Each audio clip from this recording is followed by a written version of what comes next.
Hello, welcome back to Reads of an Apple. My name is Stacy, and welcome to the KU Readathon for 24 more hours.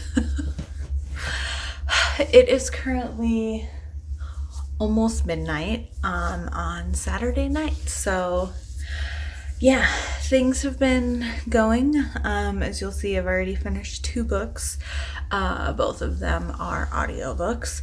And I have been focusing on unpacking, and I've been stressing myself out because it's never taken me this long to get unpacked and settled before. And I know it's only been a week, but things just keep getting pushed back and waiting for new furniture to arrive, and then I'm waiting for pieces for broken furniture to arrive so I can fix them and put things away. But the kitchen is completely done. I finished that during one of the audiobooks yesterday. I've got my craft room like half-ish way done. Most everything's done except for my organizing my yarn, and I want to reorganize it this year, so that's going to be a huge whole project. But yeah, I've got lots of stuff going on. But I was getting ready to go to bed, and I was like, I still have not filmed a clip. And this is technically my first clip, like official clip, in my new place, because I have not filmed any weekly vlog clips this week either. And I'm gonna put on my robe because it is snowing like crazy outside, and I'm chilled. So let's talk about the books that I read for the readathon. The first book I picked up was The Astronaut and the Star by Jen Comfort. This is one that I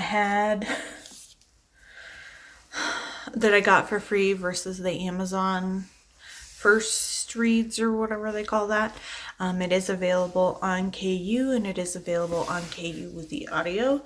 However, I went through a big whole hassle on trying to check out the audio, and I ended up just purchasing the audio for like $1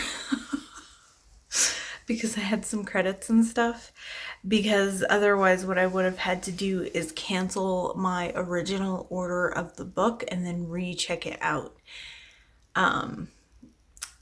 via Kindle to access the KU stuff, which is kind of annoying because even on other ebooks, if I had bought the ebook previously or I got it for free during a promotion and I'd want to go back and read it or reread it, I would want to recheck it out on KU so the author gets those page counts. But anyway, it was a whole big thing. So I ended up just purchasing the audiobook because it was super cheap. So I now officially have 2 books in my Audible account. One of them I got for free, and now this one I actually paid for, but very little.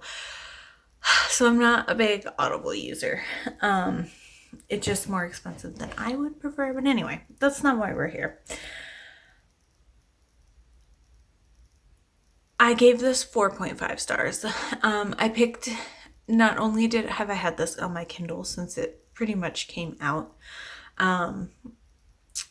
this was one of the bonkers romance suggestions that Meg put out for their No Resolution January reading challenge, and they had quite a few different bonkers recommendations, but I already had this one and I thought it was perfect, and so I gave this 4.5 stars. And it is an astronaut, a female, grumpy, she is kind of like a hard-ass, icy, that stereotypical, like, I'm a woman in a man's world, so she's very, like, I don't know, uptight, but she's very much focused on her career, and she's also very science focused, and she's not very good at being a team player or doing social media or playing the, like, get everybody to like me kind of game. And so her goal is to be the first woman on the moon. And after a training situation goes awry, she is tasked, her name is Reggie, she is basically task slash finagles her way into teaching John, who is an up-and-coming action actor, on what it's like to be an astronaut, and they're filming a behind-the-scenes thing for this movie that he's gonna be in, and it's their romance that it was super fun. Forced proximity, they are stuck on the space out in the desert that's like a simulation training ground, and it's basically just those two for a couple of months. And I just loved it because and he was the cutest hero. He has always been into like space stuff, and so when he finds out he's getting trained by her, he looks her up and he listens to all her podcast episodes she's done, and he's like even watched her like science based seminars, and he jacked off to one of them, which was super funny. But he's like a huge fan of her as an astronaut, and he's like so excited to meet her, and he's like, it doesn't hurt that she's smoking hot. But he's like so into her and what she does. And as someone who also is like very much into space, like if I had a chance to meet or do something with an astronaut or someone in a field of study that I'm super interested in, I would totally do the same thing. And he was like a little fangirl or a fanboy for her, and I just loved it. So I did give it 4.5 stars and not 5 stars. I did drop it down for a couple of things. And yes, I don't know. She is not going to be the first woman on the moon. It's going to be basically her mentor, which is fine, and that's still really cool. But I was a little disappointed that she wasn't gonna get to do what she had always dreamed of.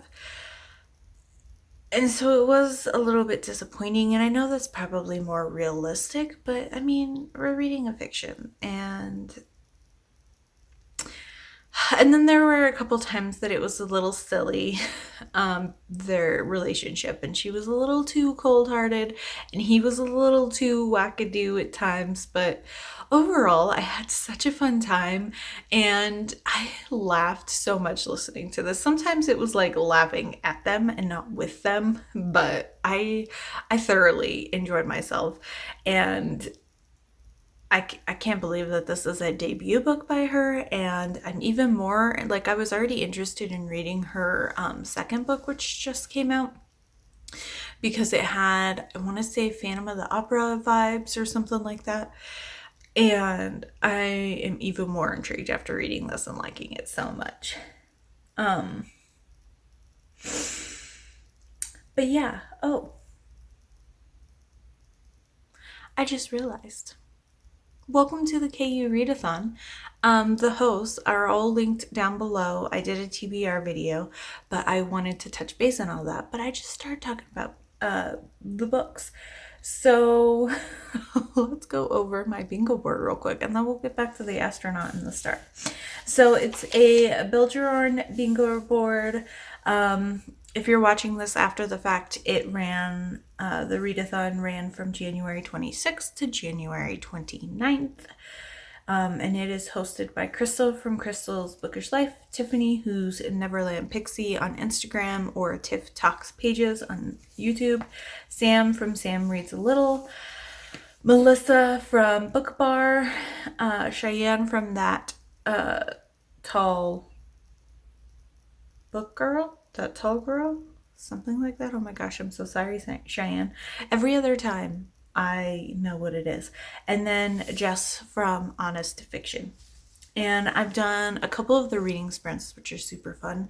And tomorrow is the wrap up live show, because I did not film vlog clips the first couple days. So this is a wrap up / 24-hour vlog, I guess. But anyway, so it was a create your own bingo board, and this is the board that I created. I put a book I didn't get to last year, a book that's been on my library the longest, favorite genre or trope, a recommendation from a friend, new to you author, series you've been putting off, under 250 pages, debut author, or tattooed hero. So those are my 9 prompts. With it being just like a weekend 4-day readathon, I am using books for multiple prompts. So for The Astronaut and the Star, this works for book you didn't get to last year, a recommendation from a friend, a new to you author, and a debut author, because this is her debut. So yeah, that was a good chunk of the board, almost half of the board. Then last night, Friday night or Friday afternoon, during reading sprints, I started Kiss of the Blood Prince by Alessa Thorn. This is the first book in her Wrath of the Fae series. The series is on KU. All of Alessa Thorn's books are on KU, but the Wrath of the Fae bind-up, so the trilogy of the Three Brothers books, is available on Hoopla. So I checked that out. And there is a spin-off series to this that's the Ironwood, and that's 4 books. And so they're all compiled into her Fae universe overarching series, but technically this trilogy is itself, and then it's a spin-off series. But I mean, if you've heard me talk about Alessa Thorn before, I am a huge fan of her. I first read her during a Pharaoh Feb of 2021, the first Pharaoh Feb, and then I put her down and didn't pick her back up until November of 2022 for the Love in the Night readathon. And I mean, I binged through almost all of the books she had published back in 2021, and now there is so much more that is available. So she is an author that I was caught up on backlist for, and then 2 years got away from me now that we're almost to February again. And I would like to catch up on her backlist, and she is one author that I'm going to attempt to try to do that for this year. But I've been very intrigued by this series. I've heard amazing things about this series, and yeah, I was happy to pick up the audiobook. So like I said, this is the first book in the Wrath of the Fae series, and this series is set in modern day London, and there are like leaks of magic coming back into the world, and people don't really know what's going on. Hi! And then all of a sudden Fae show back up. They are camping out at Stonehenge, and I had some boxes sitting at the end of the bed that I guess she was using to jump off the bed with. And now she's upset because those boxes are empty and broken down now. Hi. Can I help you? You want to say hi to everybody? Yeah. Say hi. I'm a cheese booth. But Kian, who's the Blood Prince, he is basically leading the charge of the armies, of the Fae army that's coming back, and they are getting revenge on the English kings who trapped them thousands of years ago. And him and his 2 brothers have been cursed, and when he comes across a train, they have basically been sworn through a blood promise to, if the promise is ever broken between either side, to basically kill every one of that of the king's bloodline. So he's kind of forced through the Fae promise that they made with the kings thousands of years ago to kill everyone in their bloodline. And when they stop a train and have caused a bunch of people to do that. It's weird because like their magic causes people to like kill each other and themselves. So the Fae actually don't do the killing, and some of this like they do the killing at times. But that first real big scene with them, they aren't doing the killing. At least not directly. But anyway, he runs across Elise, who was taking the train home after work, and she sees through his glamour, and he is drawn to her and takes her captive as his slave. This is fated mates and enemies to lovers, but like enemies that are kind of ish mutual. I don't know, maybe not mutual pining, but they're definitely into each other, and they're pretending that they're not because of the situation they've been forced into. And then he comes to find out that she is the one that, like, when he drinks her blood, she is curing his curse, which is super cool. And his hair is like white, and every time he drinks a little bit of her blood, his hair starts turning red again, and it starts at the tips.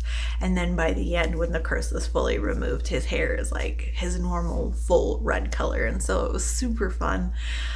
I just love Alessa Thorn. She writes paranormal, she writes fantasy. She's just so cozy for me. I just love her stuff. It was so good. I mean, we got like a Beauty and the Beast kind of thing, because she is she went to college and she is trained for like book restoration, and so he eventually puts her in the library to kind of start cleaning things up there in his castle. And she's just like, oh my gosh, I do not want to be a fake princess right now. And I just loved, I feel like this is a really good mix of modern day characters and modern day themes mixed with that old world fantasy fae, like Gaelic type situations.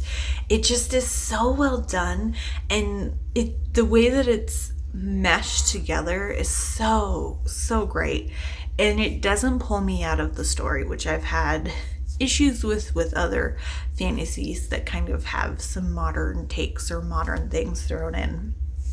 And I love this. 5 stars. I mean, I'm not surprised. Has been I think only 1 or 2 books of Alessa Thorn that I've read that wasn't a 5-star. So I'm very, very excited. And I was this close to continuing on my reread, because I finished it during the reading sprints early this afternoon. But I'm going to leave because I have the checkout for 21 days. And it's fun that I get 1 checkout and 3 books from it on Hoopla. But I'm going to leave the other 2 and read those in February for Pharaoh Feb. So, because I wanted to pick up historical and contemporary were the 2 genres I wanted to focus on. But I ended up picking up a fantasy because that's just the past year or so been my go-to subgenre of romance. So yeah, 5 amazing stars for my bingo board. I used this for a book I didn't get to last year. It's been in my library the longest when I re-signed up for KU. This was one of the first books I checked out, so a lot of them are on the same day, and this is one of the ones. Favorite genre or trope series you've been putting off, not really intentionally, but I have, and under 250 pages. This is technically 210 pages. So yeah, that is Kiss of the Blood Prince. Now, I am currently, I wanted to pick up another audio book, and I wanted to try to stick with something. I was looking at some Audiobooks, I was specifically looking for historical because I wanted to get at least one historical done during the readathon. And there are a few audiobooks that are available on Hoopla that are KU ebook authors, but none of them were on my original TBR. So I decided to go back to having my Lexi read to me, so text to speech kind of situation again. And I went with Neanderthal Seeks Duchess by Laney. This is the first book in her London Ladies embroidery series. I actually have the first book in her own series checked out as well, but I ended up picking up this one. This is through Smarty Pants Romance, which, if you did not know, is the, I guess, extended universe that Penny Reid has kind of like pioneered, and there's a bunch of different types of series set in and around and kind of associated with the series that she's written on her own. And this one is a part of the, I think, Out of Your World or Out of the World line or whatever they call it. And this is London Ladies Embroidery series. And this is historical retellings of Penny Reid's Knitting in the City series, which overall is probably my favorite series from her. But it's been a while since I've read them. I am, how far am I? I don't know what I did with my Kindle. I'm over 60%. I know that. I have notes stuff everywhere. Oh, there's my Kindle right here. The stuff I just moved, I sat on top of it. So I am, let me go home here, 63% into it. I am on chapter 17. And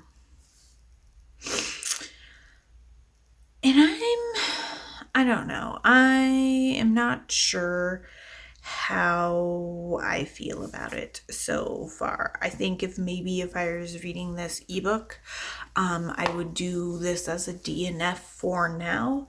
But since I'm having it read to me, I'm getting through it a little easier.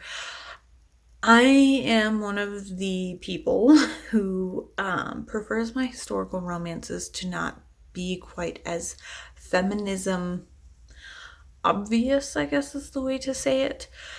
I mean, the people who are reading these books know, and I know that there are people out there who want to read these extremely feminism forward historical romances and be like, yeah, take that. But I'm not one of those people. It takes me out of the almost fantasy element of historical romance a lot of the times. And not that people weren't more feminism thinking and forward thinking back then, but when it comes to especially members of the aristocracy, is a little much for me. And while there are changes made to make this historical outside of the setting, there is some slight changes to dynamics and like what people are doing as jobs and things like that.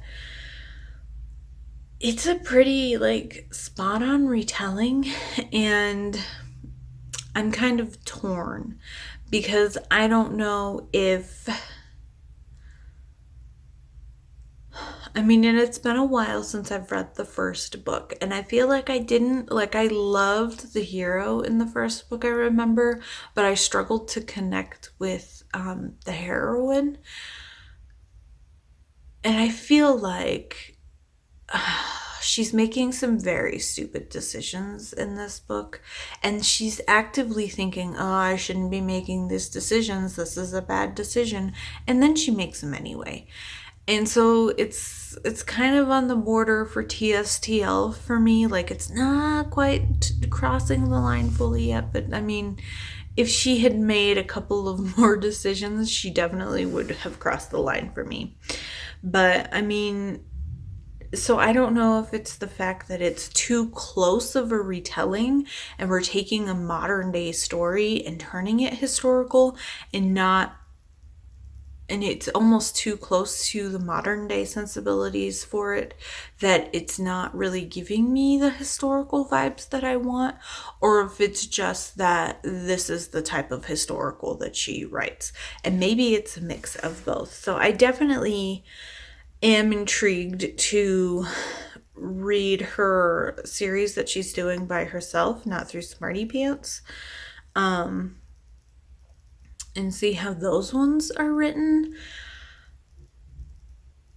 But yeah, so Janie in this one is a blue stocking from a very scandalous family, and she has her embroidery friends, and she was engaged to a gentleman, and then a scandal sheet came out that he was caught kissing an unmarried lady, and so she called off the engagement. And then she keeps running into a mysterious gentleman that she calls Lord Dashing, and he ends up kind of very intrigued by her, and she ends up working for him when he realizes that she's very good with numbers and math, and she's almost like a savant, or she's just like one of those people, which I do remember her having those types of quirks in the original book as well. And yeah, and so she is assisting him at the gaming house that he just bought, on trying to figure out the previous owner's books, because it's all in some sort of code.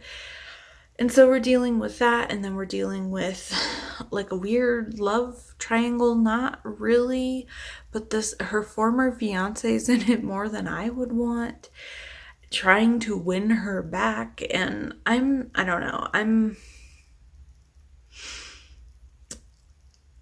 like I said, if I was reading this in an ebook format, I probably would have temporarily DNF'd it and just not kept reading it for the readathon. But the fact that I'm having it read to me, and that's because I can kind of do more unpacking and working on things, it's kind of helping me get through it. So that alone tells me that this probably, unless something super amazing happens in the last 40-ish%, this will probably be 3-star, 3.5 maybe at the highest. So it's definitely not my number one favorite historical of the month for sure, which is slightly disappointing because I was very excited for Laney Hatcher. But like I said, I will continue, and I probably will continue the series because it is a goal at some point, even though there's a billion books in it already. I do eventually want to read all of the Smarty Pants romance books, because I've read most of Penny Reed's backlist, at least up until a couple of years ago.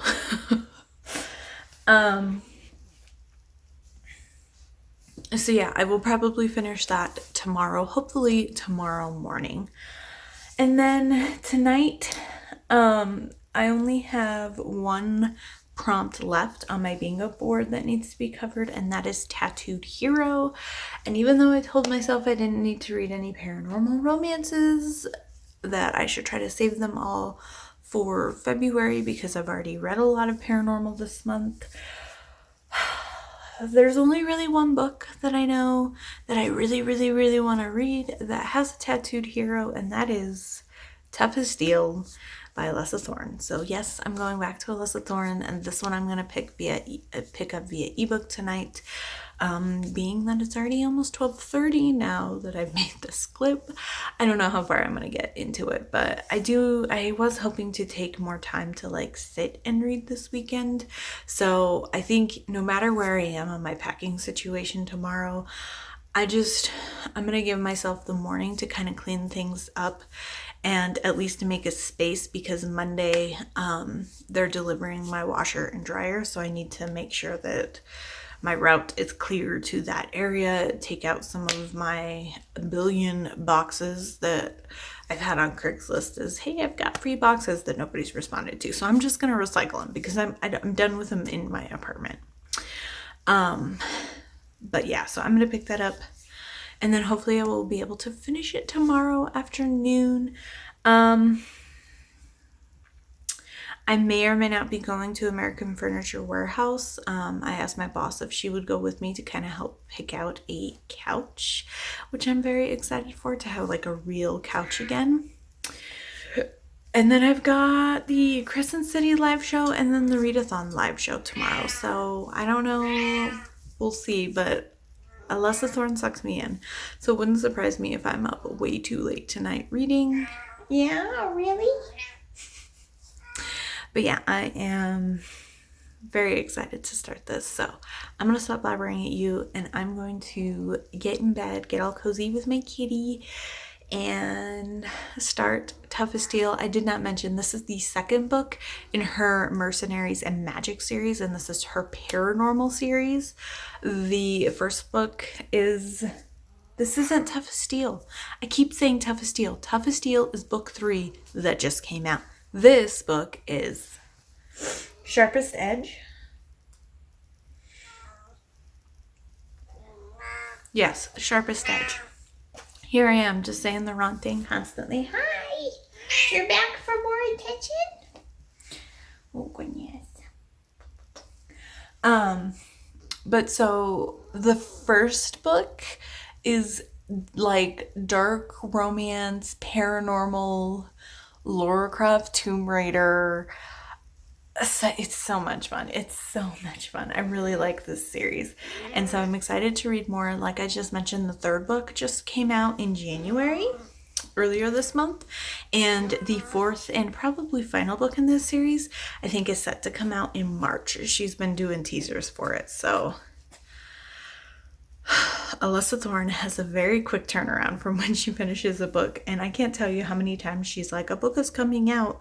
And she puts out a release date, and then she's like, I got it back from my editor and my readers and everybody's done and everything's ready to go, so I'm gonna post it 2 months early. And I'm just like, I wanted time to catch up before the next one came out, and that just constantly happened and I got behind. But anyway, I'm gonna start Sharpest Edge. This is the father figure of the heroine from the first book, and her friend Izzy, I think is her name, or Isabella or something like that. And she has what I remember from the first book, and you can kind of tell it's on the cover. She has this like deck, and it's tarot cards and oracle cards mixed together, and it's very magic.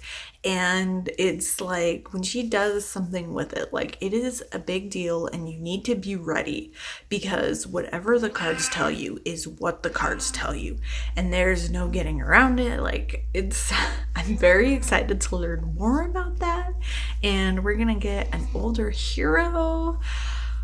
Oh, I'm very excited. And I'm hoping that we get to see Athena and Khan in the background. But yeah, I'm going to start this. I'm going to give myself at least till 1 o'clock, I think. That'll give me a half an hour to read.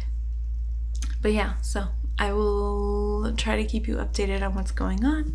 At the very least, wrap up tomorrow. So I will see you soon.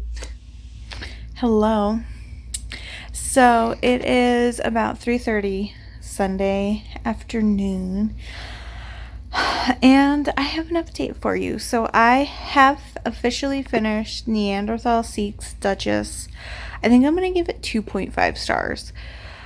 I read a book earlier this month that I also gave 2.5 stars, but I definitely liked this one more, so I think I'm going to drop that other one down to 2 stars. But yeah, I mean, she made some more silly choices.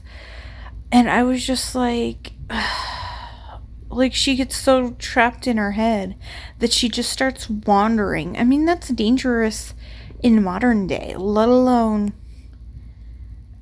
historical times. Like, I feel like this is Regency, but I'm not 100% certain. And it just,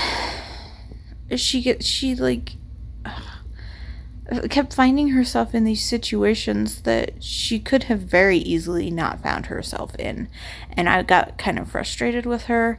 And there were a couple times where I was like, really, we're going to make this choice. So, yeah, I had to drop it. It wasn't quite a 3-star for me. Because 3 stars for me are just like, yeah, they're okay. I don't feel like I wasted my time. And it was fine. And it was just a tick below that because, yeah. So 2.5 stars for Neanderthal Seeks Duchess. As for my bingo board, I am applying it to book you didn't get to last year, new to you author, series you've been putting off, and debut author. Those are all covered by other books already, but that's fine. I'll just replace a couple of them on my bingo board, so it looks like a good mix. And I did look up, officially this came out like 20 days before her book that she published on her own.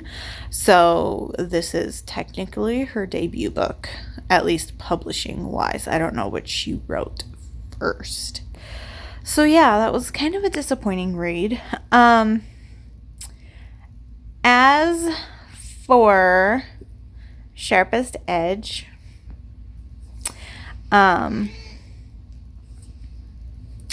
I am on chapter 8. I got to 22% last night. I finally kind of finished doing what I had to get done today, and I have more I could do. And I had a huge list. Like, I wanted to take out all my trash and my recycled boxes for recycling, and, do the kitty box and clean up the little area because I don't have a washer and dryer right now. I wanted to clean up that area because that's supposed to be delivered sometime tomorrow. And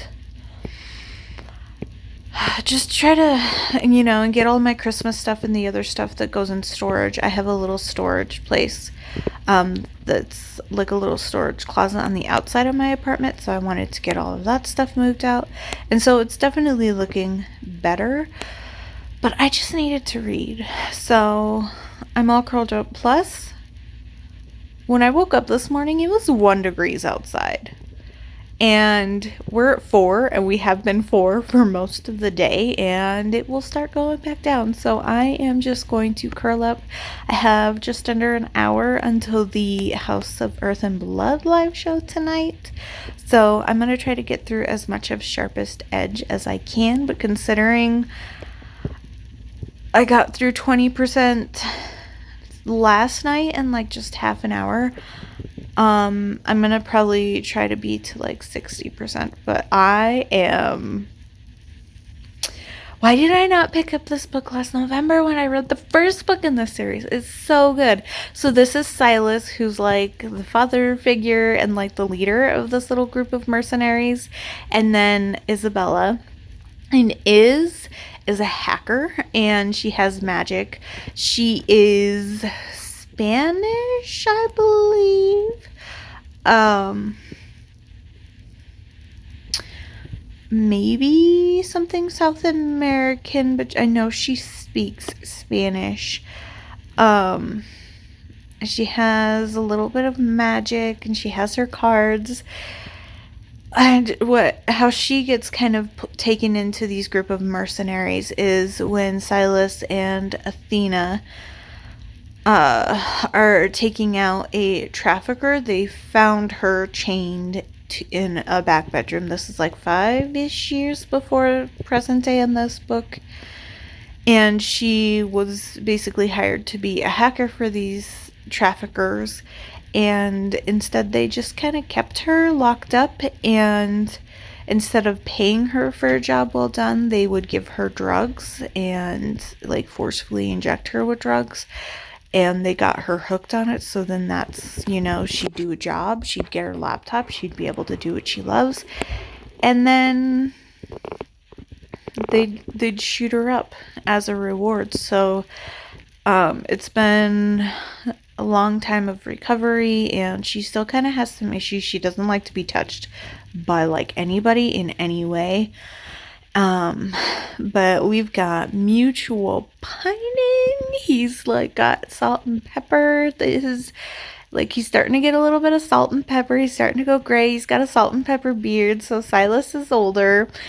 And I feel like Izzy is between Silas and Athena's age. I was trying to figure it out in the first book, but it's a little bit of an age gap, but I don't think that much of an age gap. But we've got mutual pining, and then she walks in on him. This all happened like in the first 20%, at like 15%. She walks in on him doing his thing in the bathroom, gets so turned on, and goes into her bedroom and is taking care of herself, and then he just barges in and goes down on her, and I was like, woo, we're kicking it off strong. And I'm just, the mutual pining, and now that they've finally like popped the cherry, so to speak, on the tension between them, I feel like it's gonna really start amping up, and it seems like we're setting up them possibly going back to Russia to deal with the big Aurora or whatever the big like bad cult group is that they're taking on. So yeah, I'm excited to jump back in and really kind of get going with this story. But I love Alessa Thorn, and this series is probably my favorite of her so far. Plus, we are getting hints and teasers already of Leo and Dante's book, which I think is supposed to be book number 4, and it's gonna be MM. Oh, I'm very, very excited. So yeah, there's that. Okay, I'm gonna stop rambling at you. I have my cute little kitty curled up with me, and I'm going to read and hopefully get through as 60-ish% of Sharpest Edge, and I will be back to update you if something crazy happens. Hello, it is just after 11 p.m.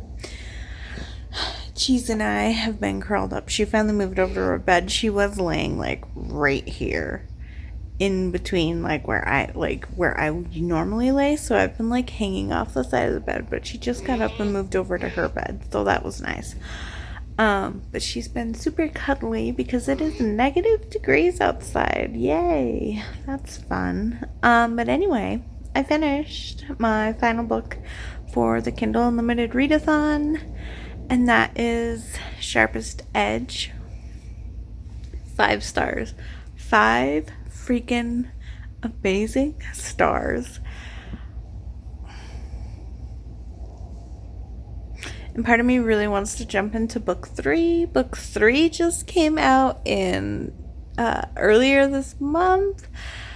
Oh my gosh.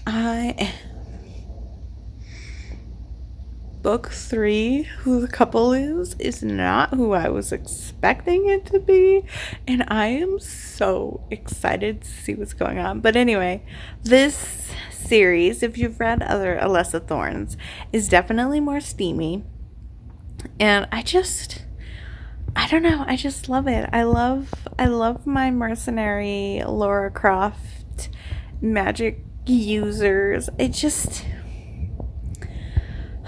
I don't know why, but the series just really hits me, and I love it. I really enjoyed this one. There was a lot more emphasis on the magic and the cult that they're kind of taking on, and we finally get to learn more about Athena's past, and this definitely, like, Isabella and Silas are the focus couple, but I mean, you get to see everyone, and I just love the little mercenary family that Alessa Thorn has created, and I love them to pieces. And we got some steamy kisses between Leo and Dante, and then I saw that when I returned it to KU, I checked out book 3, and it loaded to the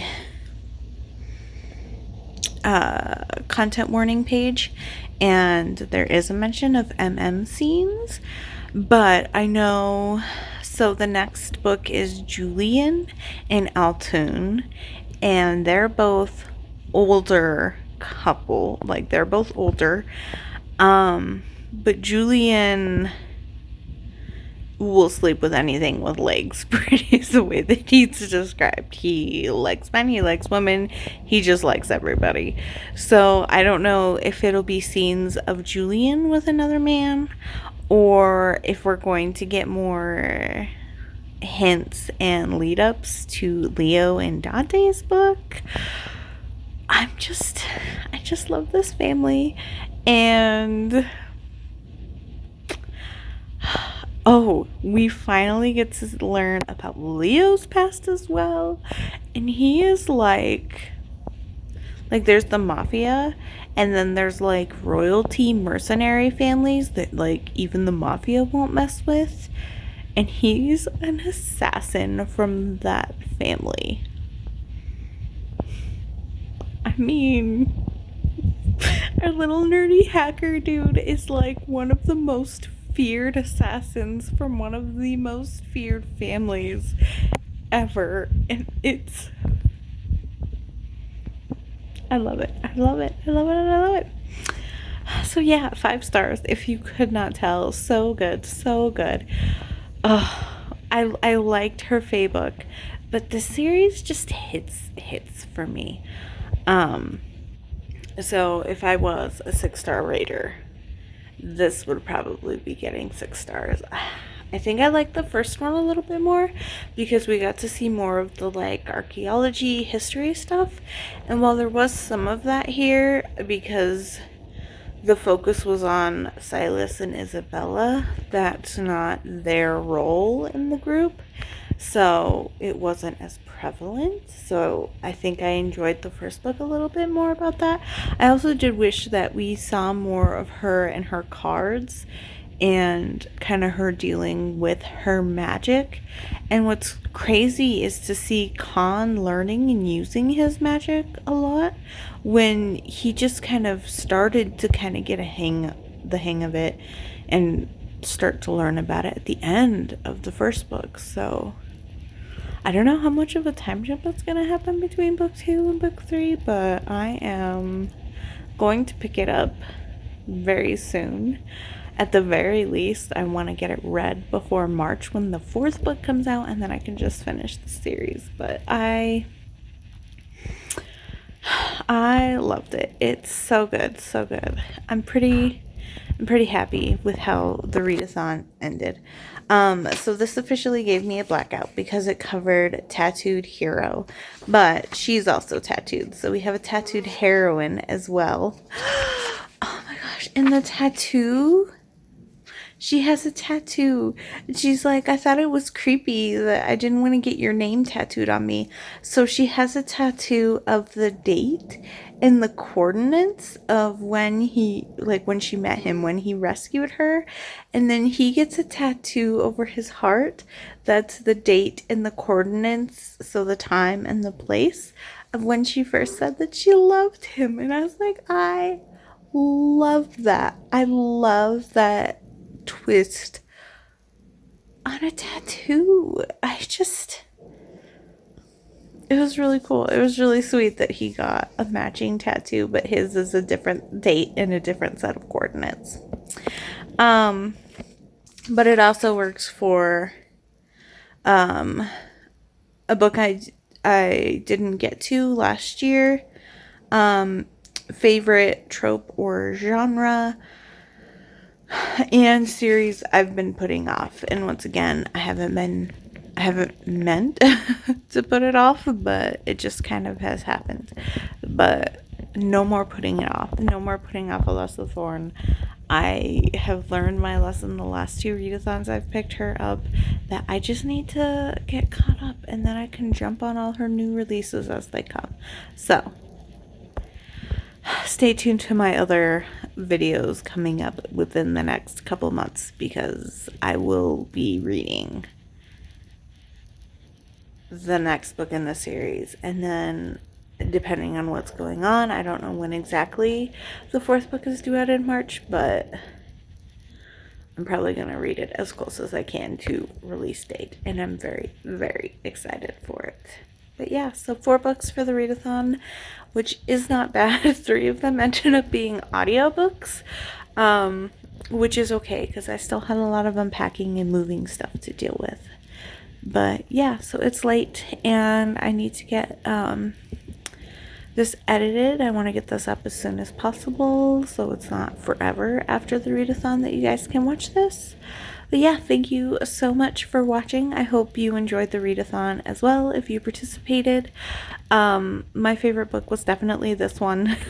I love both the Alessa Thorns and the first book I picked up.